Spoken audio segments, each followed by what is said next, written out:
Quando eu era criança, quando eu era bem pequitinha, eu sempre fui uma menina muito presa em casa. Eu não saía pra rua, nem nada. E eu assistia, como qualquer criança da época, TV Globinho e tudo mais. Tanto que foi lá que eu assisti o Super 11, que foi meu primeiro anime. Super 11, Rede TV. Super 11. Rede TV. E passava na Record também, Pica-Pau e tudo mais. E desde criança eu gostava de música e eu ouvia principalmente, além das que o meu pai ouvia, né, que eu ouvia de tabela pelos meus pais, eram músicas internacionais, tipo, realmente Beyoncé, Lady Gaga, tudo mais. Então, tudo isso me aproximou bastante do que eu gostava muito na época, que era música, e quando não era música, era desenho, e quando não era desenho, era joguinho de celular, porque demorou muito até eu conseguir jogar realmente o meu primeiro jogo, porque nunca tive muito acesso aos jogos porque meu pai não gostava. Então, eu não tive muito acesso a isso. Mas meu pai era TI, então eu sempre tive acesso a computador. Entendi. E isso facilitou bastante quando eu joguei meus primeiros jogos. Foi a partir do computador, que seria o... Nem é o GTA San Andreas, mas o GTA Vice City eu jogava. Vice City. Então, eu era uma criança bem dessa vibe, bem nerdinha mesmo. Uhum. E sempre foi assim, até os dias de hoje. Nunca parei.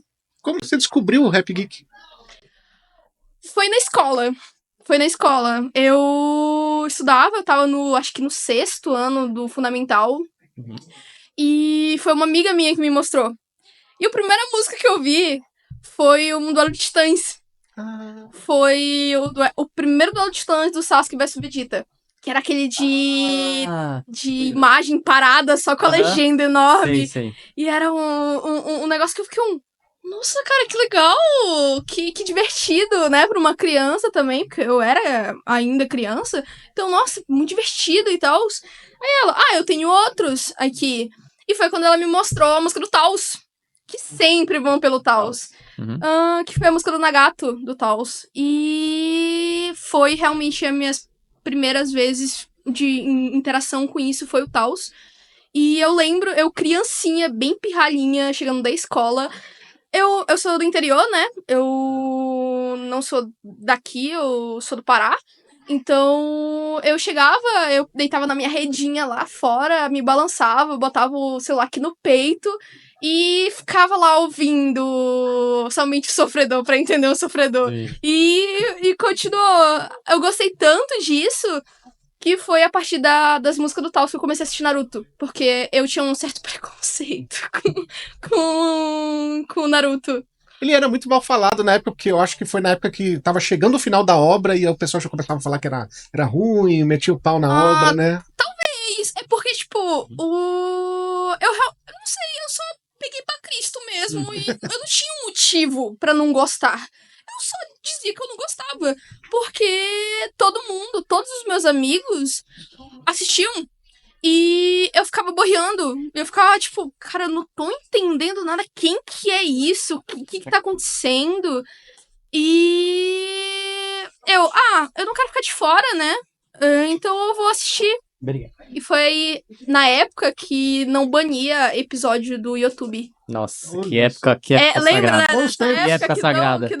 Que tinha episódios de animes, mas no YouTube, que não era banido na época. Então eu pesquisei lá, Naruto, assisti desde o primeiro, que era aquela tela, era a telinha ainda, que tinha um negócio enorme, assim, no resto da tela. Cortadão. Cortadão, que era 4:3. Aí eu comecei a assistir. E depois disso, eu continuei ouvindo músicas. E foi aí que eu comecei a entender mais que existiam outras obras. E eu comecei a gostar tanto disso, mas tanto disso, que eu comecei a procurar outros canais. E foi nessa época que eu comecei a ouvir outras pessoas. Foi caso do Bazara, que o Bazara também é daquela época, o Black Sagaro, que era daquela época e não faz mais, que tava voltando atualmente, mas não sei se voltou. O Erickson, que na realidade é o Shine hoje em dia, E entre outros que eu ouvia. E eu ficava legal, vou continuar. E eu sempre ficava... Eu era tão viciada, mas tão viciada nisso, que eu só ouvia isso. Fora as músicas que eu ouvia em casa, né, por causa dos meus pais. Mas eu só ouvia isso. E eu tinha... Na época eu não tinha internet nem nada, então eu baixava muita coisa pro meu celular. E eu ainda tenho no meu celular todas as músicas que eu baixei daquela época. E tem músicas no meu celular que não existem mais no YouTube. Incrível. Então, foi aí que eu comecei a ouvir outras pessoas e comecei a entrar nesse mundo de cabeça. Chegou a pegar a época do MP3 Player, o pendrivezinho que você plugava? Sim. Boa época do pendrive. Totalmente. Nossa. A época que a gente usava, né, o pendrive pra ter internet, Tinha o Thor, Rodin, Própria Tim, né? Tinha o pendrivezinho dela. Tinha